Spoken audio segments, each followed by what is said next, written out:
Hey, guys, and welcome back to the Pop Podcast.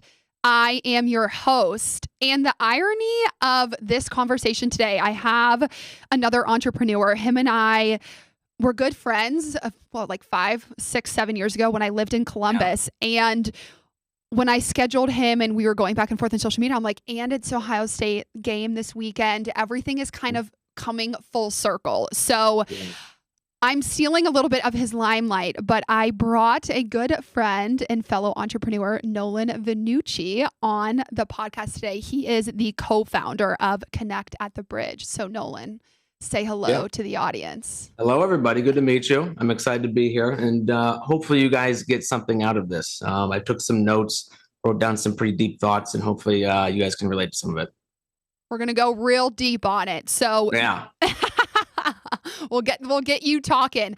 I want to just start out. I like to have you take the floor a little bit and just give the audience a brief introduction on who you are and where you came from.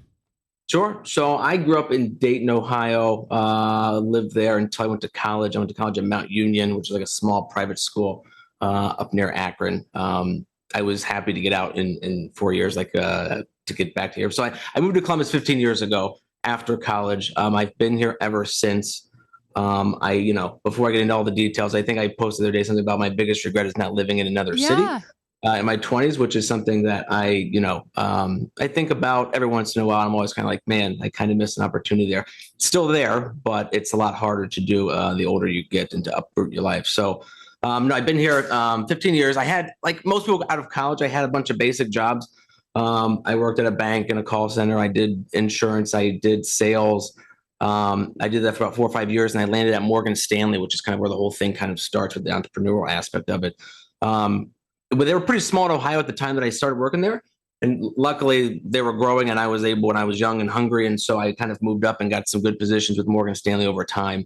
It was operational jobs. It wasn't anything sales wise, but I did learn a lot of like hard skills that have benefited me now, like making a good PowerPoint presentation, Excel skills, things like that you kind of everybody needs to be at least, minimally successful. So I was there for about 6 years, and I kind of started to get the point where I was like, okay, are they, is the corporate world really for me? Because every day you go in and it's like repetition, the same thing. And you're kind of just, they keep dangling carrots in front of you, like, oh, you get a bigger raise next year, or you get this. And so, jobs you don't really love or like, you kind of just are working for the accolades and the money, right? I mean, let's just be honest about it. So I wasn't there to be like, oh man, I can't wait to do this and this and make our, phone system better. I was like, I want to make more money and I want good titles and things like that so I can go on. That's kind of where most, I think, workers who work for corporations are like, they want the big raise, they want the next promotion,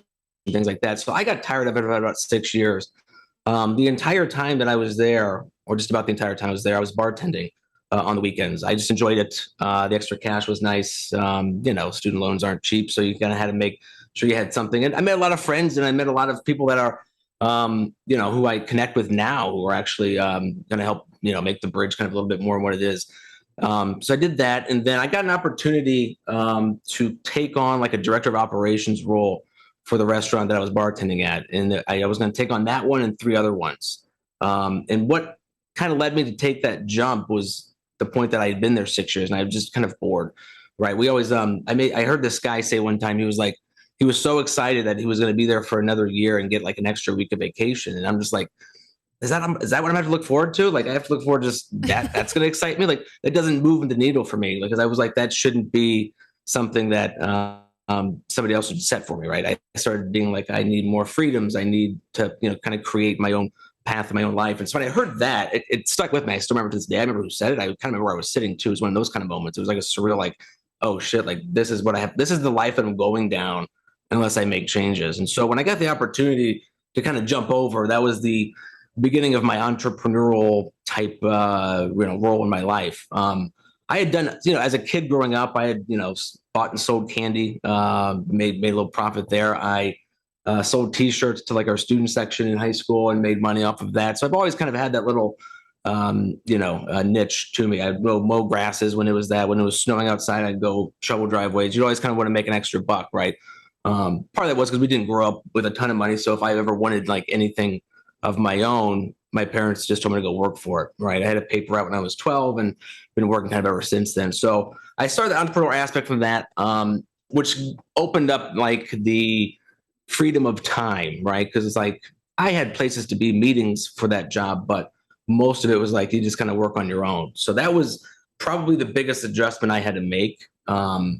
Is like setting boundaries, right? So one of the reasons I ended up leaving there after a year and a half was just that it was just I didn't set boundaries, and the owners weren't the best at creating them either. So it just got to be the point where it was just overwhelmingly too much work for not enough, and I didn't really enjoy it as much as I thought I would. So after about a year and a half of that, sorry, go ahead. I'm going to interrupt you. In terms of the year and a half, so that was when you took the jump from the corporate world in Morgan Stanley to running and operations for the bar, correct? Yeah, correct. Okay, correct. So you did that for a year and a half, and then okay, go. And I did a lot of things that you got to kind of touch every aspect of the business when it's a small business, which I kind of loved, right? Yeah.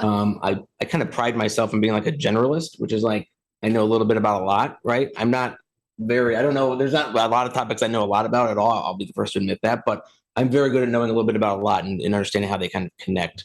So when I got to that point where I was kind of handling some of the finances and I was doing some of the trainings and I was doing obviously managing, all that together, I just really enjoyed it. And I was like, I never want to go back to the corporate life. And because once I had that taste, it was like, nah, this is what I want. It's just that exactly wasn't what I wanted to do. I just knew I didn't want to go back and work like a 9 to 5 and go into the office and sit at a cubicle all day.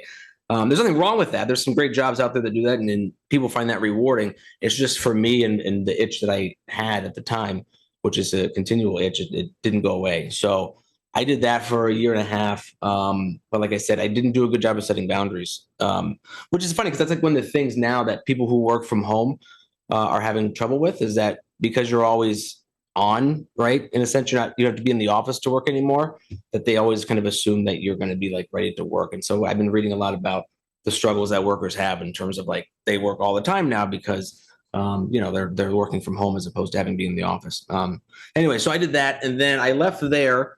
I took about 2 months off. I was in a fortunate enough situation to do that, and after that, my buddy who came to me, we started Relief Health, and so Relief Health, for those who don't know, it's a medical marijuana office in Ohio. We had 4 offices at one point, but it became, I guess, medically legal in Ohio. And so he was a doctor, and we opened up a bunch of offices and saw a whole bunch of patients. We did that for a year and a half, 2 years into COVID. Because of COVID, I went telemedicine, so it became less work, honestly, because we wouldn't have to drive anywhere. But between that, I did that for about a year and a half. And then I left there while I was doing that. So sorry, let me get back up. So working for a startup, for those who don't know, you don't get paid a lot, especially if it's a small startup. We couldn't scale to the point where they could pay me like a full salary.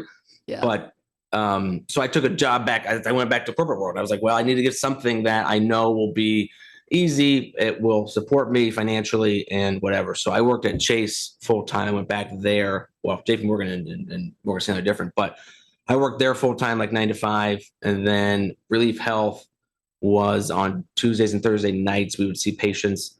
And then on Saturdays, we would see patients too. So kind of similar to when I was working 2 jobs at Morgan Stanley and bartending. I was working 2 jobs then as well. And those were more taxing, I would say, after time. But I've always had multiple streams of income. I've always never kind of relied on one. I've always had at least 2 jobs. Side hustles are like the thing now. I've been, doing those for decades now. But so he was a trendsetter. That's what he's trying to say. Yeah. I didn't even know at the time. I'm so old. There wasn't even social media back when I was doing it, so I don't have any proof of these things. So I'll be 38 in like a week from tomorrow. So you don't look a day over 21, but I am going to interrupt you. I am going to interrupt you. Not close enough to get the gray hair. God. I'm going to like the last. What? Sorry. Go ahead. The last 3 years have been tough. I think I've aged more. We'll put it this way. Like the last 3 years of life have been all kind of blended together because of everything that's gone on. And I don't think we've had time to like process it. And I this think year back is and I'm so like, fast. Yeah, I know. yeah. The other day I was like, wait, what did I do in 2021? Like, wait, did that year just go by and I really don't have anything that like was memorable from that year? Travel was shut down for the most part, so I don't have any like trips to recall. Um, I don't know. So anyway, Okay, I have a I worked at question for Chase you. and I Okay, worked I'm at gonna Relief Health. Yeah. pause.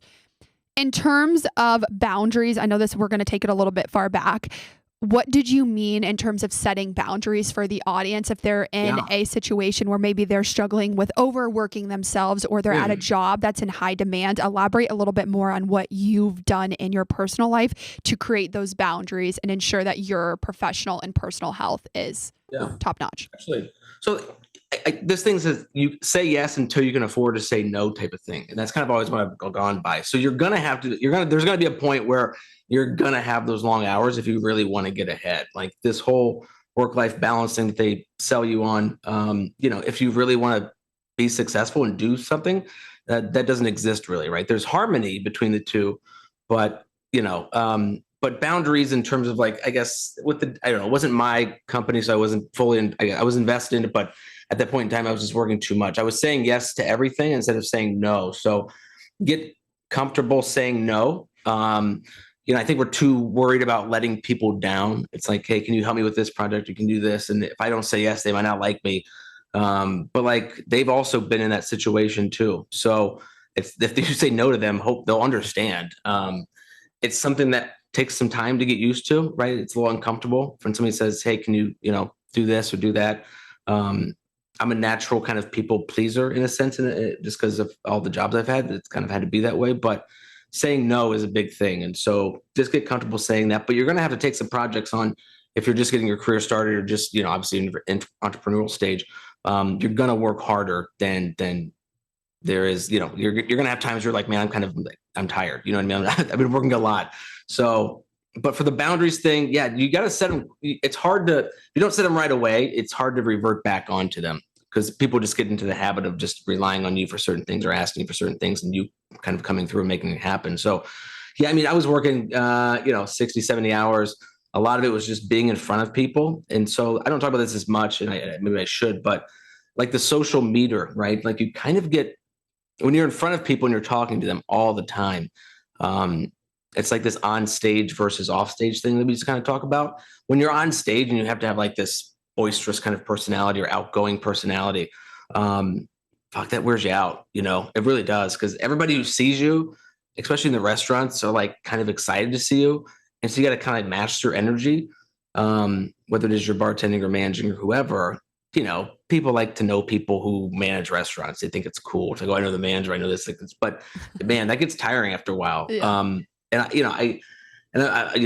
I pay attention to. So when I talk to people, I try to remember details. It's just a natural habit I developed because it's important, but it just wore me out. So I think at the end of it wasn't just even setting boundaries and working too hard. It was just that social meter of mine was just exhausted. And so by the time I left there and taking the 2 months off, those 2 months were I needed them. I didn't realize how much I needed them until I was not working and being like, oh, wow, I was pretty wore out.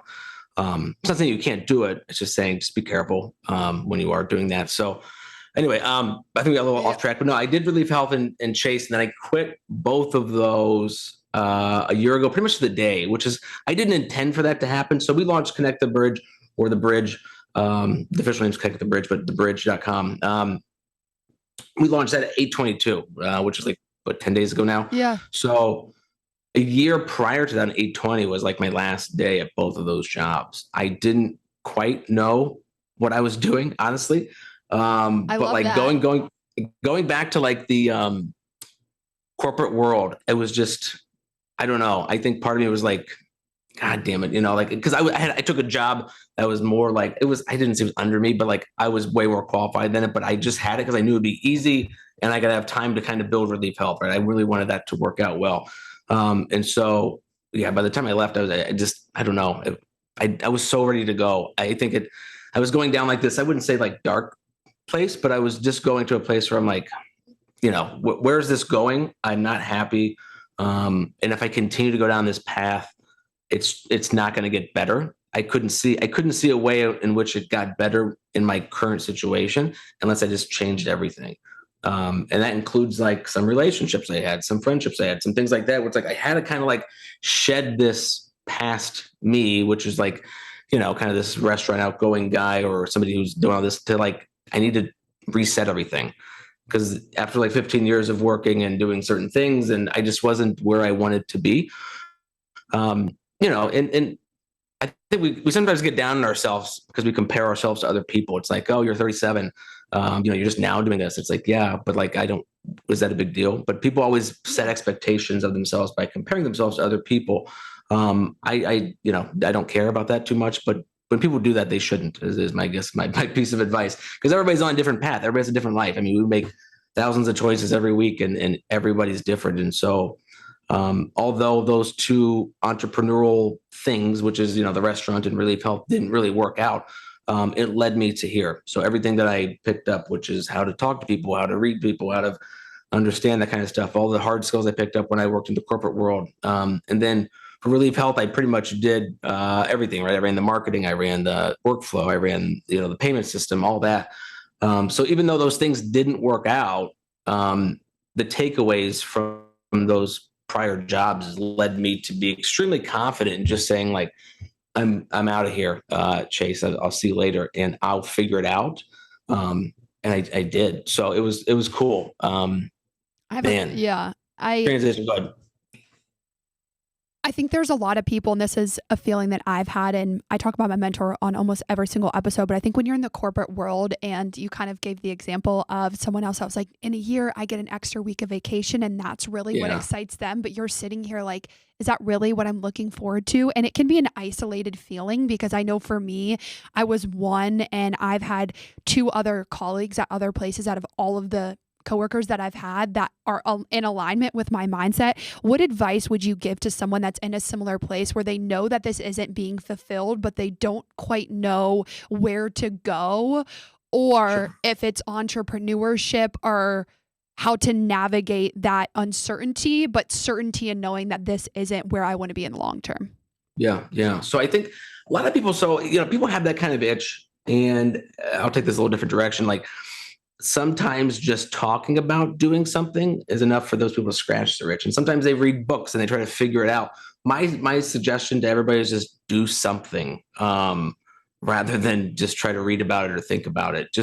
No matter what it is, try to build like an online store where you sell knickknacks, whatever it is. Just try something different, instead of like trying to like keep putting it off or saying you're going to do this. Because my biggest regret is I didn't do this sooner.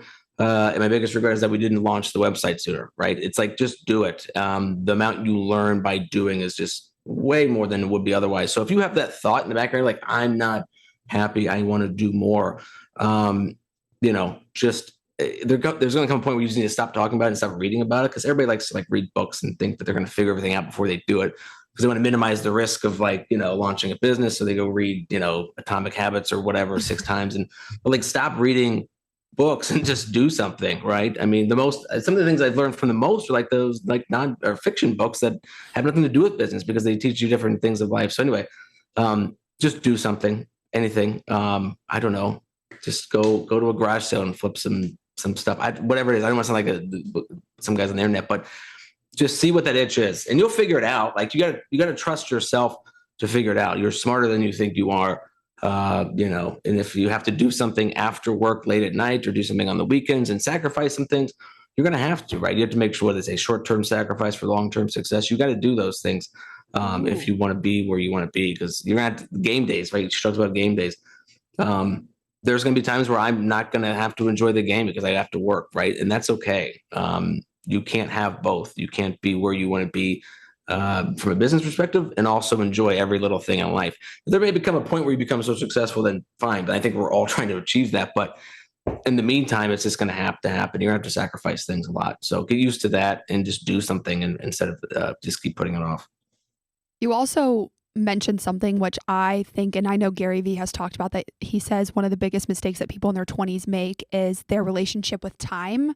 And I think it's gold. And I like how you just said this earlier, the freedom of time, because I think a lot of people in their mind are like, once I get to this point financially, or once I get to this, and when you really break it down, there's only one thing that you can't get any more of, and that's time. Yeah. And I think it's something that entrepreneurs have in our minds. It's like, we're not working towards a next title. We're not working for a week of vacation. What most of us are ultimately working for is the day that we can retire, not have to worry about finances, and get all of that time back. So for the audience, elaborate a little bit more on your mindset on the freedom of time and why that's important to you in your journey through entrepreneurship. Yeah, no, absolutely. I would say true wealth is the freedom of time. It's not the freedom of money, right? So it's he's the one reading books. He's telling you guys not to read books, but he's over here I read the books for you. And let me tell you, the only thing you'll get out of them are just catchy quotes like that. But, so it's I don't know. Time's interesting when you have, I work whenever I want, right? And that's a weird concept to people because a lot of people. We've spent most of our lives being told what to do and when to do it, right? And that's the old corporate mindset of that. So, I mean, the time aspect of it is tough, right? You have impulse control is a big thing, right? So it'd be Friday and you're like, hey, you want to go happy hour? I was like, I can't, So that time and impulse control to me are kind of the hand in hand. I mean, listen, I try to set a schedule. I just block time off where I know I'm going to work. Like, you're not going to, like, everyone's like, oh, you work 16-hour days when you're an entrepreneur. Like, no, you don't. Like, nobody does. You physically can't do that. Like, it's just, your brain's going to go to mush. Yeah. Like, I'll go and take an hour break in the middle of the day and, I don't know, go for a walk or work out or just go eat somewhere. And then I'll work really hard for an hour and then I'll watch TV. Like, that's the kind of the way it is, because there comes a point where, like, your creativity and your thoughts are just kind of like, it's not coming to me right now. So you have to understand when to snap in and snap out of it. I mean, there'll be times you have to put fires out and things like that, but ultimately, you know where you need to be, you know what you need to do. It's just a matter of doing it. I think consistency is by far the hardest thing that I always deal with. And I think it's probably the hardest thing most people deal with is being consistent every single day, right?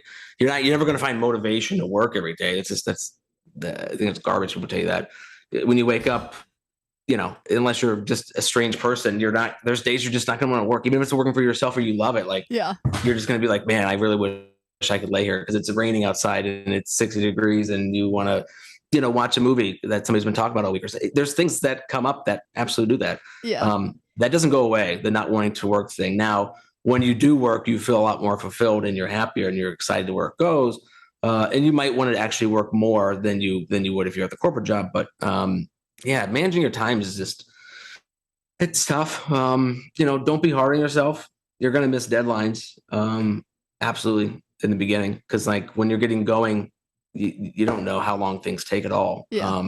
And things always change and evolve. Like when you're at work, it's like, okay, a corporate job, this task take 30 minutes, you can figure it out there. But, I'm putting together like a investor update, PDF right now. It's like, okay, I should probably take like 2 hours in this. And I'm 2 hours into it and I'm only on slide 2. It's like, well, shit, now I got 3 more hours to put into this. And like, I didn't plan for that. So understand that it's fluid, understand it's the most precious thing that you have. It really is, time and your health. I've luckily been healthy, but, just cherish your time. It's the older you get, the faster the time goes.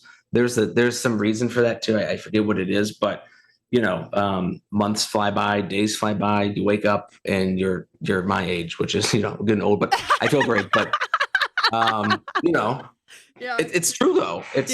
I resonate a lot with that. I was even telling my mom, I'm like, it's already September and I feel like this entire year has flown by. I've already been in Dallas. Like, you just think back and you don't realize it when you're going through hard things or whatever's going on in your life, but you really do look back and I'm like, I feel like I just saw you, but I literally don't think I've seen you in like 5 or 7 years. It's wild to think how all of this, I mean, it all comes full circle. I'm going to bring it back a little bit to your business. What were things that you learned from Morgan Stanley and from Relief Health that allowed you to move in the direction of Connect the Bridge? And how do you feel that those have helped you maybe overcome certain challenges or do things differently based off of learning from experience? Yeah, no, of course. So like I said, the corporate jobs gave me more of the hard skills. I think it prepared me for that. I had management roles in my own corporate jobs. And so managing people and managing relationships, whether it be your employees or whether it be vendors you work with, or you're going to need to talk to a lot of people all the time if you want to ever do anything successful. So I think that managing aspect of it was right. So I was in my mid to late 20s when I was there, and I was managing 60-year-old ladies. I was managing 45-year-old men. Like, so the whole dynamic of just the different amount of people that you would work with. Morgan Stanley kind of provided that, especially in a big environment. It really taught me structure from like a corporate, hierarchy, roles, responsibilities, things like that. There's a lot of good that can come out of working for a place like that. Like, they've been around for 100 years because they're good at what they do, right? So, but it just, once again, there's only so much you can do there and accomplish in your life with that. So that was good. Relief Health, I did. I mean, man, I set it up from the ground up. So every tiny little thing that went into it, whether it be like, the email we send you when you register for an appointment, whether it be, the social media, whether it be setting up the Google accounts or whatever. So like every tiny little thing that if you haven't started your own business, you don't kind of realize all the details that go into it. Like Connect to the Bridge, like you get an email for every action you do on the website. Well, guess what? You have to write those, right? So it's like every tiny thing, you really start to nitpick and pick apart things. So Relief Health gave me the confidence to do it because I set up, like I said, they did everything and got a business from the ground to where it is now, which I think it does like, $500,000, $750,000 a year and whatever. But, and that gave me the confidence. I mean, it was an easy product to sell because it's medical marijuana, but it's like, oh, okay.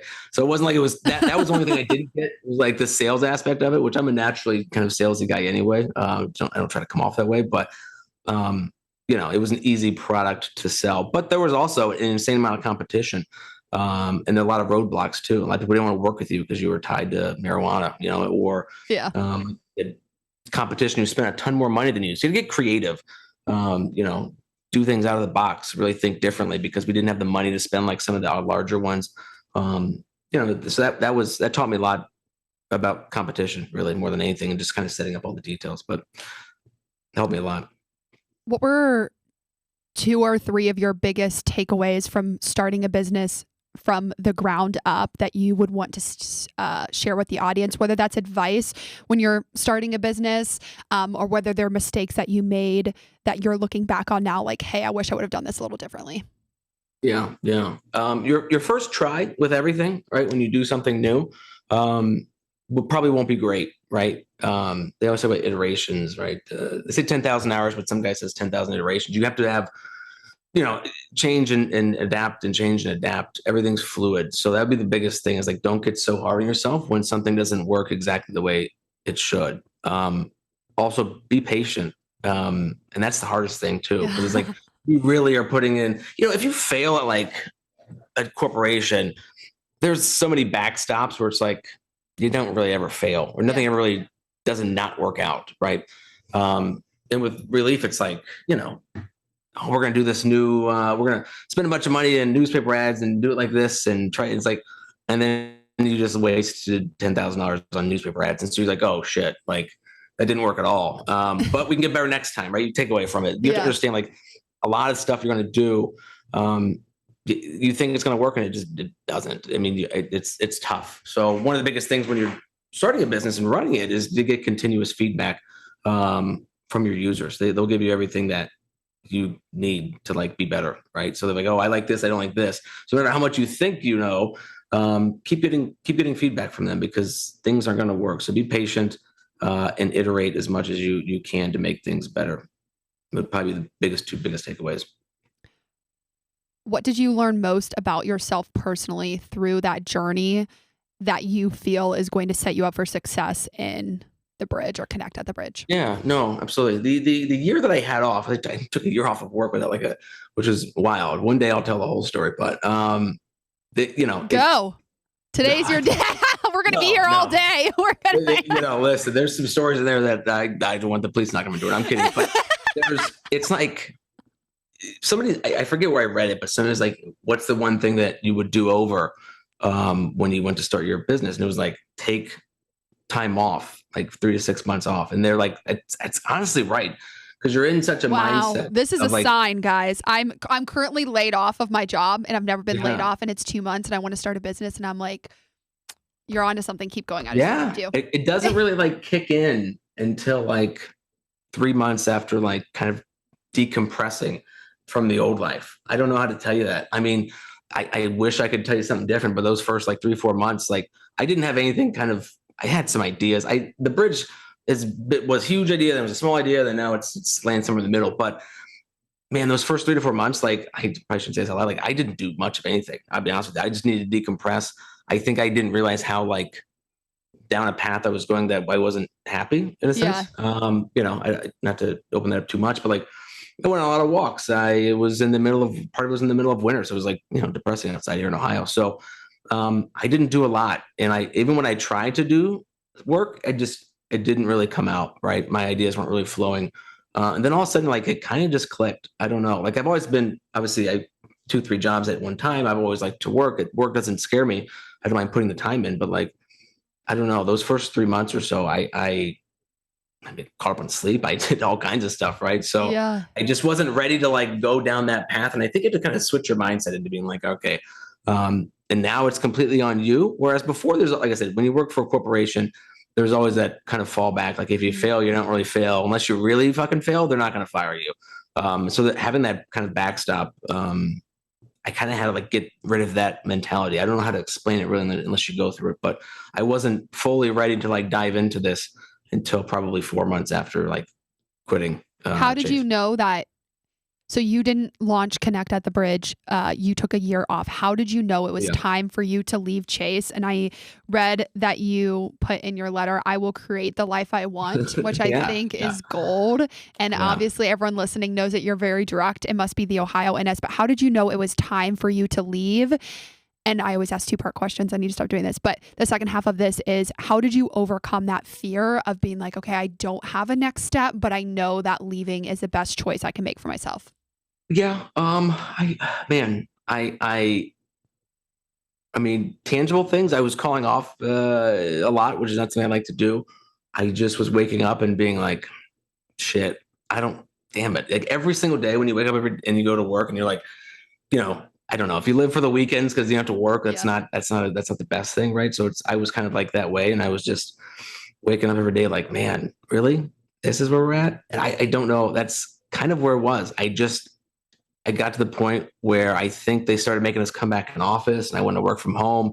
That was a part of it. I was just like, no, I'm not going to go sit in traffic for an hour round trip every day and talk to people who, I just don't care to talk to, people always go by your desk, something like that. So the commute time, the commuting, all of it just was like, I don't like this job. Thankfully, we've been working from home, so it's kind of easy, which is something we can dig into if you want. But the thought of going back into a corporate office and like a fluorescent hell full of light bulbs just was like, I don't want to do this.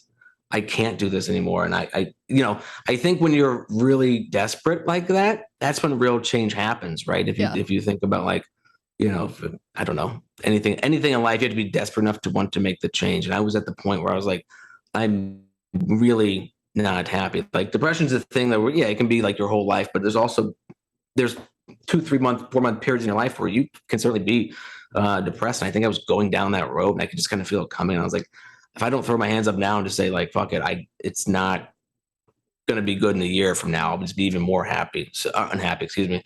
So I just did it. And I don't know, it was wild to think about. We're here now. I'm excited to hear now, but God, it was a wild time. It was fun, but I learned a lot about myself. I changed a lot of my perspective on things. I realized Elaborate. What did you learn about yourself in that time off? I think it's not a lot of people have the financial opportunity to take a year off of work. Obviously, I sold my car. That was part of it. I lived off of that for a while. I mean, I put myself in a position to kind of do it. I didn't like I had like a huge nest egg, but I sold my car, which was nice. I live in a walkable neighborhood, which honestly is like the best decision I've made, like outside of like a business. It's like not owning a car. It's such a pain in the ass. I don't know how you don't realize until you don't have one. Like I don't ever really miss it too. But anyways, I sold my car, and then when I got bought, my equity was bought out of Relief Health at the time. So between that and a little bit of savings, and some hustling while I was unemployed, we made it.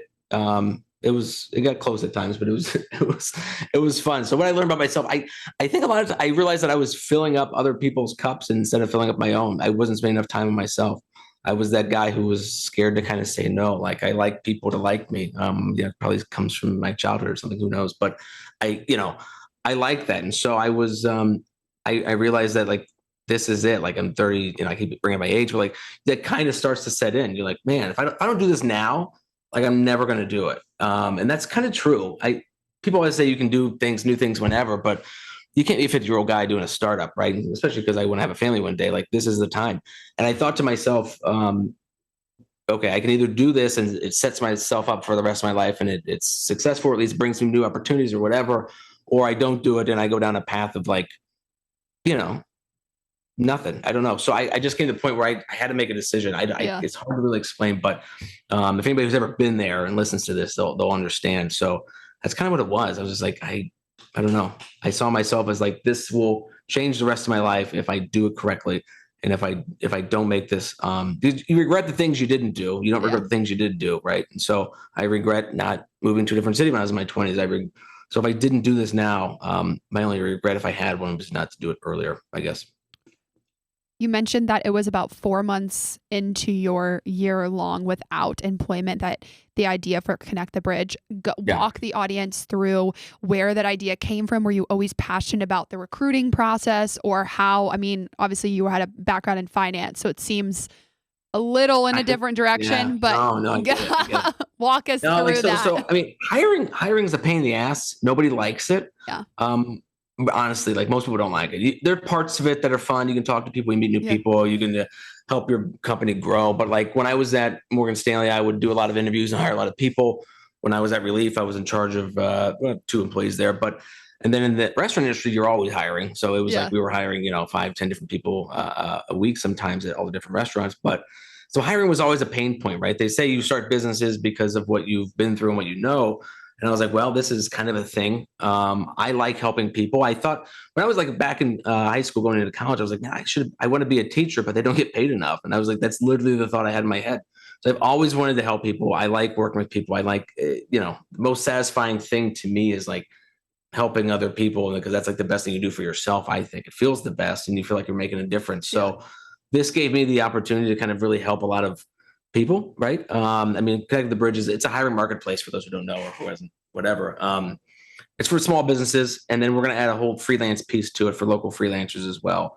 And so basically, it gives small businesses like a marketplace for the Amazons of the world can't come in and just buy up all the space on the job boards. And so it's been I don't know, just like I like helping people and I like succeeding, and I knew this was a problem, and so we're trying to change it to where like it's.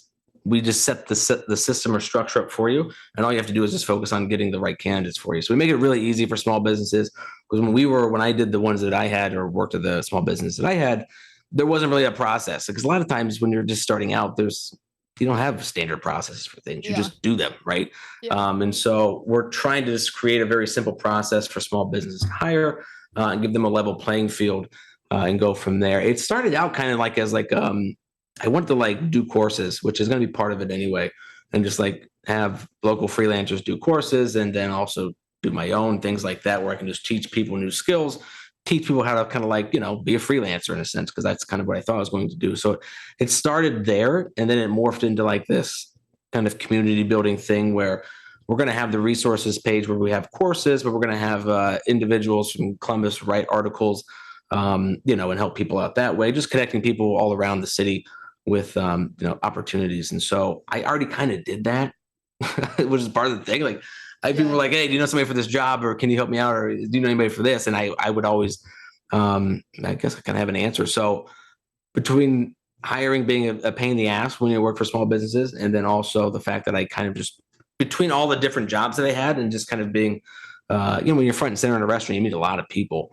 I was like, I think this can work. And then I started to believe that it will work. So, from that point, after 4 months, the last 8 months, the idea kind of floated all around and morphed into different directions. And then I started just throwing it out there and just meeting with people and trying to get their feedback on they thought this would be a good idea.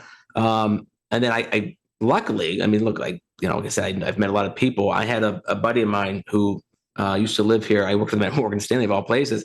And he now lives down in Raleigh, North Carolina with his family. He's like a stay-at-home dad. And he was like, I would love to join you on this. What can I do?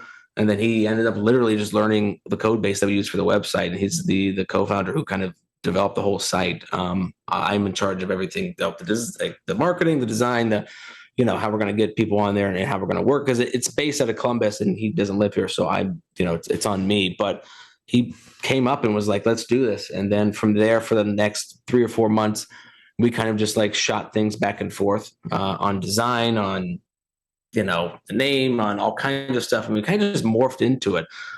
There's really there's no structure to like do it. You just kind of have to do it. Like there's no like checklist that you need to check a box on. You just kind of have to start writing things down. It's one of the reasons, like I almost made a comment. I was like, I don't have anything on my wall. I took down stuff on my wall.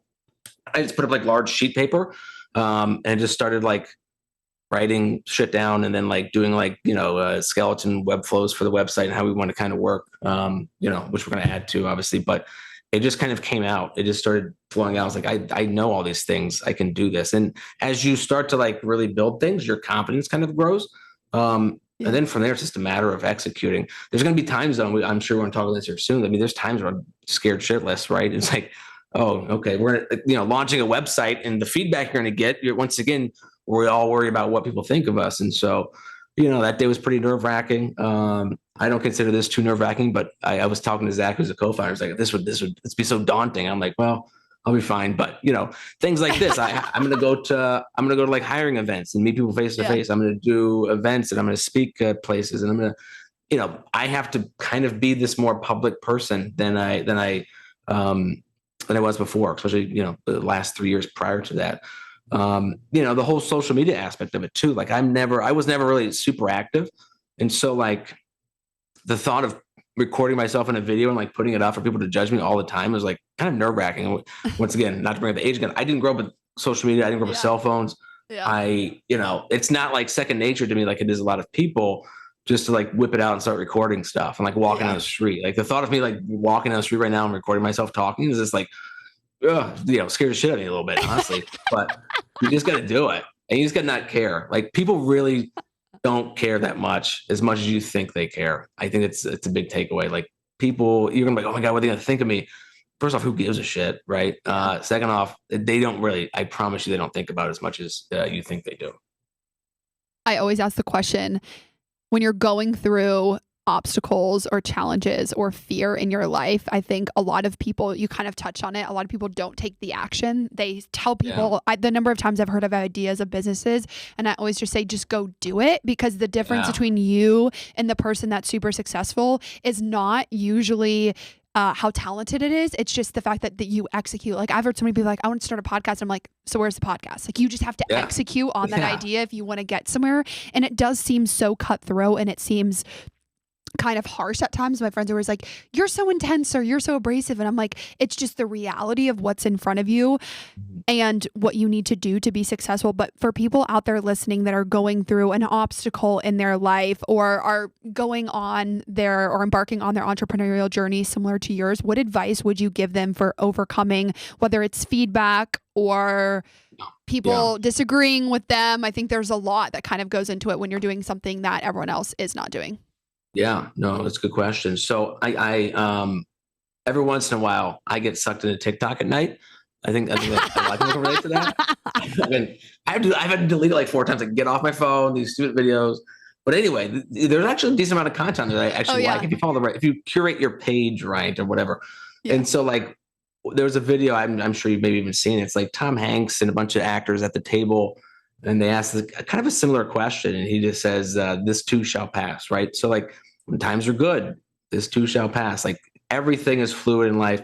Times are hard, this too shall pass. I mean, obviously there's some situations out there where people have a tough life, and it's been a tough life their whole life. But like imagine looking back in your life and some of the tougher spots that you've been in, and then where you're at now, this too shall pass, right? So yeah, it's going to be tough. There's going to be times when you're like, how do I get through this? Or I need money, or I need this and whatever. And, this too shall pass. And this is the big thing too.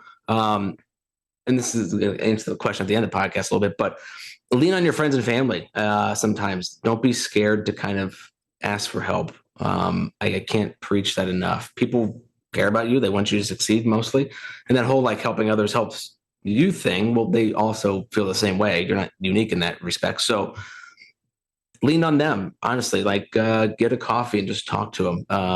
Go on walks, clear your mind. Honestly, I love to go walking now. It's like my favorite thing to do, but lean on your parents a little bit if you have to. Just go visit them. Just get out. You're going to feel uncomfortable. The whole process is going to feel uncomfortable. Launching a business feels uncomfortable, but just be proud of yourself. If other people can do it, I'm sure everybody's out there seeing somebody who's like, how is this person? Some of the dumbest people I know are like successful chicks. They just show up every day. It's like, that's really it. I know some really dumb people. I'm like, man, he's fucking doing really well for himself. Like, he's in real estate or whatever. It's like, man, the reason why is because he just shows up and does the work every day. That's it. I don't know how to really just kind of push through it. This too shall pass is the best thing I would say. Looking back on your life and your journey, and I know everyone that's in their 30s, 40s, and 50s always says everything makes sense, but I think it's hard, especially I'm talking to myself right now, when you're in situations where like, this doesn't make sense. Like, this is not part of my plan. What advice would you give yourself in your 20s on trusting the journey of your life, especially within your career? Yeah, it's funny, like looking back, I guess growing up, you think everybody has it figured out. And like the secret to life is like nobody has it figured out. Yeah. That's like something I've learned, right? We know where we're going, a general direction, but really don't know. So it's like you have to kind of reset those expectations on things. And when you're dealing with people, like you think your parents have it all together, then you realize you have friends who are parents. You're like, man, they don't have it together. You know what I mean? Like, and that's not hating on anybody. They do, right? But like they don't. You figure it out as you go along. You put faith in yourself and you believe in yourself and what you're capable of. And just be nice to people and shit works out. It really does. Another thing is like, never, ever, ever think you have it figured out, right? Some of the bigger mistakes people make when they're younger, and myself too, was just thinking I knew more than what I did. And the switch I made, I don't know when I made it, was like in the late 20s. And it was like, I don't know anything, right? I really don't. And like, when you're in your 20s, don't assume that you have it figured out, because every like 5 years I look back and I'm like, man, I really knew nothing 5 years ago compared to what I know now. And just, and that's not like facts and things like that. That's just about life in general, like what it means. So yeah, just be humble. Always learn. Like, I think the thing that gets me out of bed every morning is just my curiosity. I like to learn more than anything, and help people obviously, but, learning, it's like, oh, I got to do this today. And sometimes, this like goes back to like when you're like doing, I don't know, day-to-day stuff for the business. Do the hardest thing first thing in the morning. I usually do whatever I know I have to actually learn, as opposed to like a trivial task I can just do in my sleep. I do those first and kind of get the brain going. But yeah, I love to learn, love to, that's the best advice I can give somebody, is just be curious. It just makes life more fun. You posted on your social media account, I know he's saying that he's not on social media, but you posted something that was like rules to live by, which I thought was super interesting. And you wrote like a bunch of different rules. Where did that back? Yeah. That's an old one. I got to do my research. Where did that stem from? I feel like there's a side of you. So I didn't say this at the beginning. So Nolan and I met, I believe you were in charge of a bar, right? Yeah, probably. If that given time, sure. Yeah. Okay. He's like, I don't even remember. So basically, that makes two of us. No, but he was a manager at one of the bars downtown when I ran into you, because I was working at Novak's at the time. Then you and I became really good friends. CJ, I know I was good friends with him. Like, you guys all kind of like ran in the same group. Yeah. But I do feel like there's a side of you, the giving side of you, that I don't think I've necessarily seen, but I've seen it come out ever since you launched Connect at the Bridge and some of the content and the stuff that you're posting. So to bring it back to the initial question, the rules to live by, where did that idea stem from? Or have you always been passionate about this growth mindset? And I always have been. Okay. I think what it is that saying those things or posting things, like vulnerability, right? That's why we don't do it. That's why I don't show that side, or that's why I didn't prior to like maybe this year. It's because you feel vulnerable the more deep you go into like your feelings, right? And the whole rules to live by thing was just like, I think I posted on my birthday like 5, 6 years ago. And it was like, when you see smoke, there's always fire, like little things that I just picked up along the way from just being extremely observant, which actually is one of I think my best skills, and I got it from bartending. But the vulnerability of like putting yourself out there and like, writing that letter that I wrote there, putting like, all that, like that's the scary part, right? But yeah, I don't know. But the vulnerability part of it is probably why I didn't open up as much before. So there might be that whole side. I mean, there is that side of me. Edge is there. It's been inside of me the whole time, but it's like showcasing it. And when people got to really know me, they knew that, but in putting it on social media, honestly, it gives you authenticity too, as a person, which is, I think, the biggest thing is people can do nowadays. Cause a lot of the content that we used to, get was like scripted and all this. And now I think the most popular stuff is just the most unscripted, this is real type stuff, like this conversation, like I'm sitting in my living room near there. It's like, this is a conversation that people want to listen to rather than not. Cause, I think more than ever, people just want to relate to somebody. And so I think that through social media, just become more vulnerable. I write that blog every week too. And that's kind of actually helped me a lot. I started that January 1st and it's not that popular. I just have fun with it. But, I started sharing more and more feelings on that. And I had people reach out and was like, hey, thanks for sharing your feelings. This is really cool. Like I actually got a lot out of this. And so I just kept doing it. But, do something that makes you uncomfortable, kind of like every day. Do something tough every day.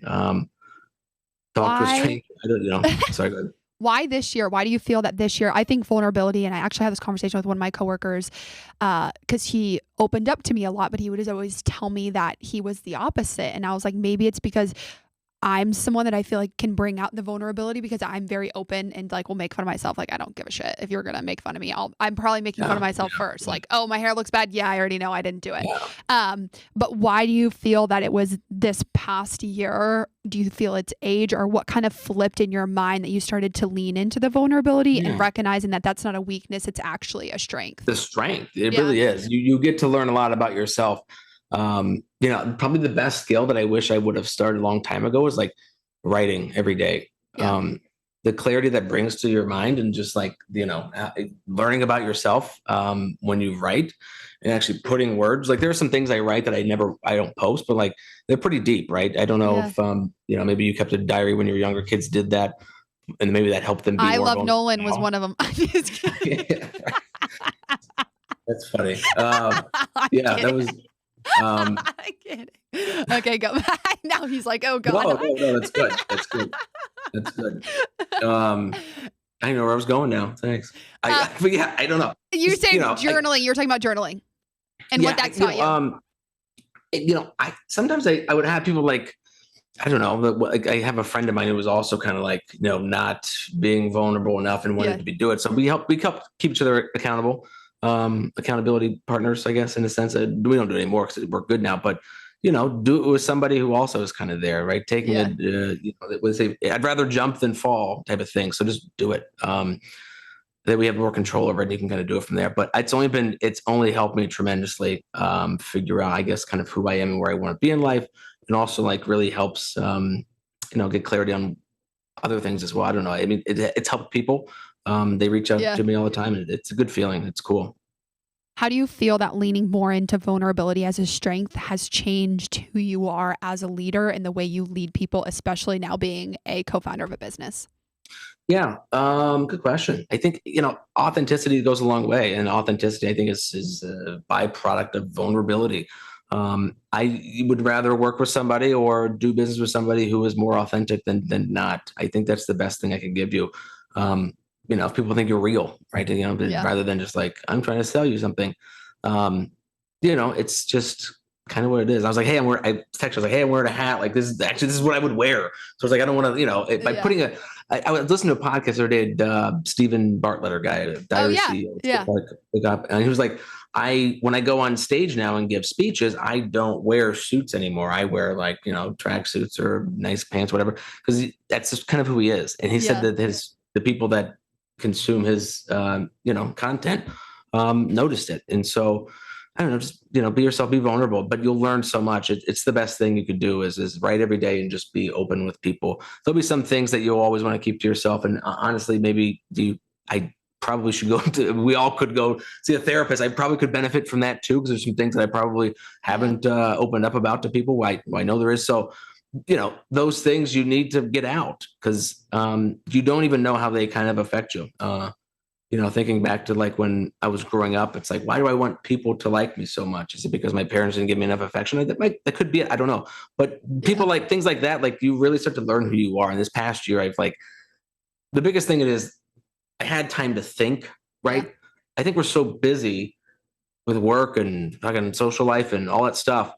We don't have time to think about much, right? Because we're constantly being whatever. So those 4 months, and then after that, when I can kind of sit around and just think, I guess, man, it just really kind of changed everything. And that's kind of when I started to become more vulnerable, because I was like, I need to get this stuff out. I need to talk to people. I don't know. Maybe it was my own therapy. I don't know, but it was cool. I'm glad I did it, I guess. The biggest thing that changed, I also think when you have a personality that's always go, go, go, I'm very similar to you, like always had multiple jobs, always been doing more, always working hard, always have a next goal. And it's funny, last night I did a meditation, and I've been meditating like over a year now. And that has single-handedly changed my life in such a different way. And I never understood why. But for me, I'm so incredibly hard on myself. And I never understood this about myself until I've even gotten feedback from other people. They're like, you're way too hard on yourself. But I feel like in meditation, it really allowed myself to just be. And when you're just there and you're in silence, that's when the creativity stems. That's when ideas start to pop into your head. It's when things start flowing to you, because you're giving yourself the space and opening up your energy to allow things to come in. So I think it's so important that a lot of us don't take the time to slow down because they think it's bad, or I'm not going to hit this goal, or whatever it is. But it's funny because every single time I've slowed down, or I've been forced to, I've never done this willingly because God knows it's not my DNA, but every single time I'm forced to slow down, like right now without a job, I'm like, I know it's because there's something flowing to me that I had to take this time to let go before. Have you been enjoying these 2 months? Have you been like, It's only been 3 weeks and I'm not having 3 weeks. Oh, I think okay. 3 weeks have been great, I imagine. Right? Like, yeah, this is cool. I can sleep in. No, I'm kidding, but no. And I don't handle it very well. I think A, it's because I know that I like to control things. B, I think it's because I had this whole plan of like moving to Austin in January and doing all these things. I just started making good money. And then I was like, everything got taken away from me. And I was like, what the fuck? Like for the first time ever, I found a job that I liked.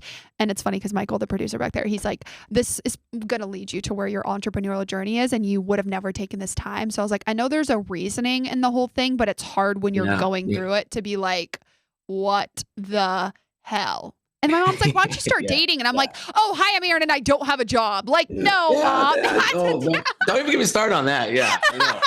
My friends are like, Nolan, you can ever get a girlfriend? I'm like, what the fuck do I have to sell? Like I'm unemployed for 6 months and like I have nothing but an idea. So if they don't fall in love with the idea right away, what are they gonna do? There's no way. Plus, money's when you don't have a job, you have to watch your. I can't be taking girls on dates all the time. So I'm hoping that that this goes well. I'm not hoping it will. Yeah. And then I have something to offer. Not just myself and my sense of humor. I guess, but that's all you need. Which is actually funny that we're talking about that. Because my last question to you before we begin to wrap up this podcast is, how has the idea of success changed for you over your 20s and then now into your 30s? So whether it's evolved or whether the idea of a success has remained the same.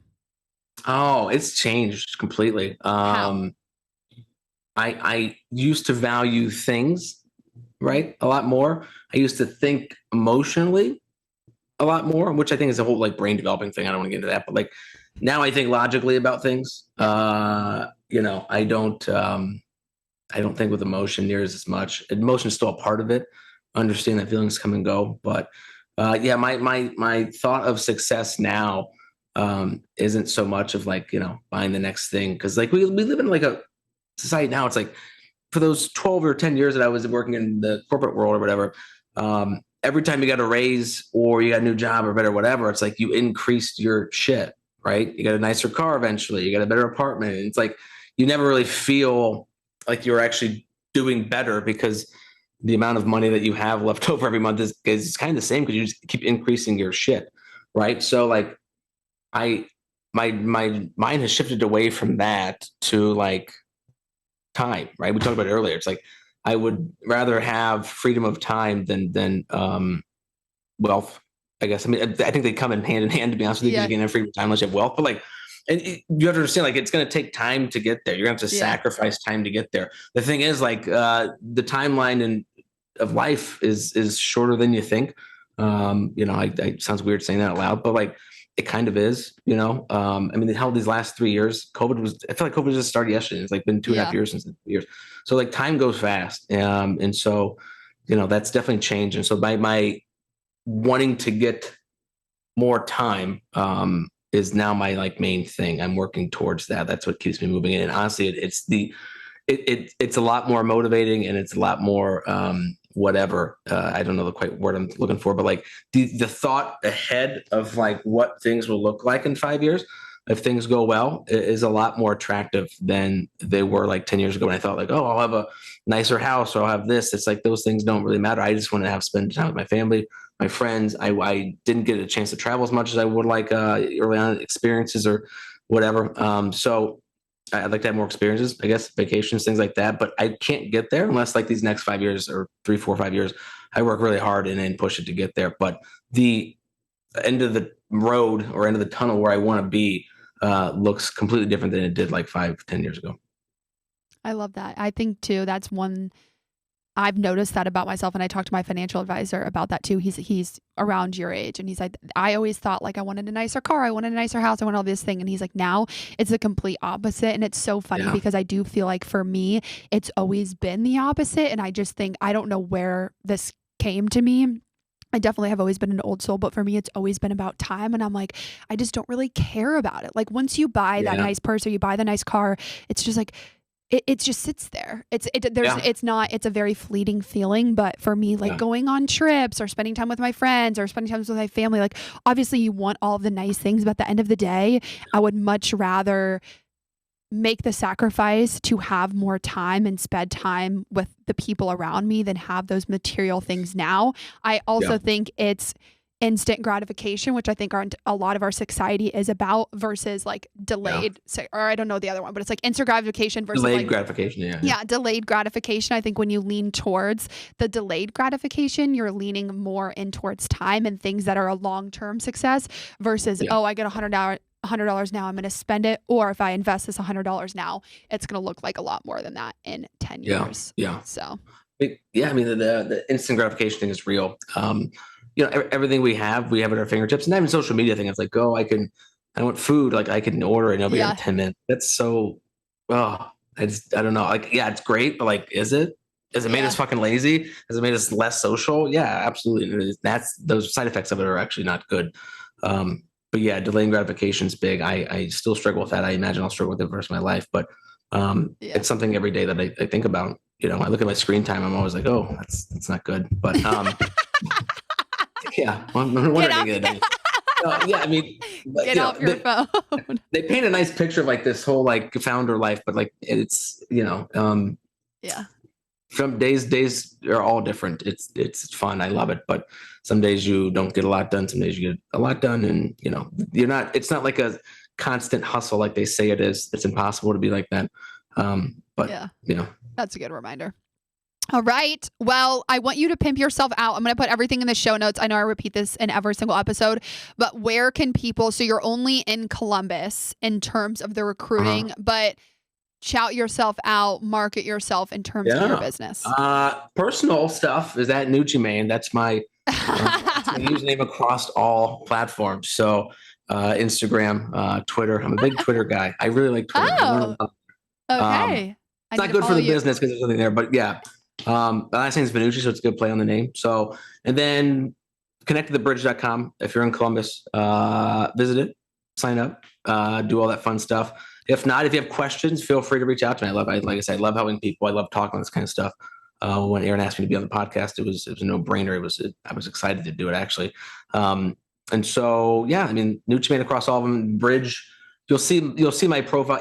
Unfortunately, each social act was different because they weren't available across all platforms. So, but they're all on my profile if you wanted to follow that as well, or it's connectedthebridge.com. if you want to talk about how to start a business or how to get funding or anything like that. I've or been if you through want the to go on a process date with now. Nolan and you're in Columbus. Yeah. Yeah. If you want to go here, we'll go, there's a little dive bar down the road. That's what I do nowadays. But He can walk you there. He can't yeah, drive be you. very romantic. Oh, yeah. Miller Lights and long walks would be perfect. So, Oh, no. I'm kidding. I'm halfway kidding. But, yeah, he's not kidding. I'm just kidding. All right. Perfect. Okay. Well, I'm going to put all of that in the show notes. And then the last question that I ask every single person is, Nolan Vannucci, what are you grateful for today? Good one. So friends and family, I've always been, and that's such a cop-out answer, but it's not. So I've always been kind of giving. I've never asked, right? Like to ask for help is a big step. It's hard to do. I've never done it. I don't know if it's like the old school kind of male thing where they just kind of deal with it, right? Deal with it. It's like, well, I kind of did that. So having to ask for like help and having to like reach out to people to lean on and ask for, whatever it is. I had to do that this past year. And so, and people came through, they were ready to help. They were nice. They did what I asked of them.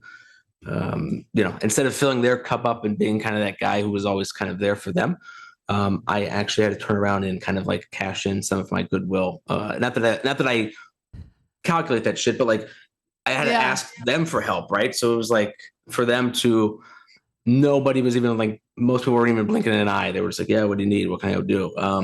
And the reaction from starting the business now and people reaching out and asking what they can do to help. And so I'm really just grateful for the fact that for the first time in my life where I've really had to ask for help from friends and family or to get me to where I'm at now, that they were there. And so it's really put like solidified my I want to spend more time with them aspect of life, because they showed that they were true friends, and my family as well, obviously. So that's what I'm grateful for. Whether or not that's an easy answer, it is, but it really does mean something to me. That's a good one. And I'm going to steal yours when I say what I'm grateful for. I'm going to say my family as well, too. I feel like I've been home with them, and then I'm going to go back home. So I feel like when I'm away from them, I'm like, wow, I love this space. But then when I'm back with them, I'm reminded of how grateful I am for their support, especially during tough times, probably similar to the last year of your life when you just need people to lean on. You know what I mean? Yeah, I know. I know exactly what you mean. Yeah. Well, thank you so much for being on this podcast. You were so fun.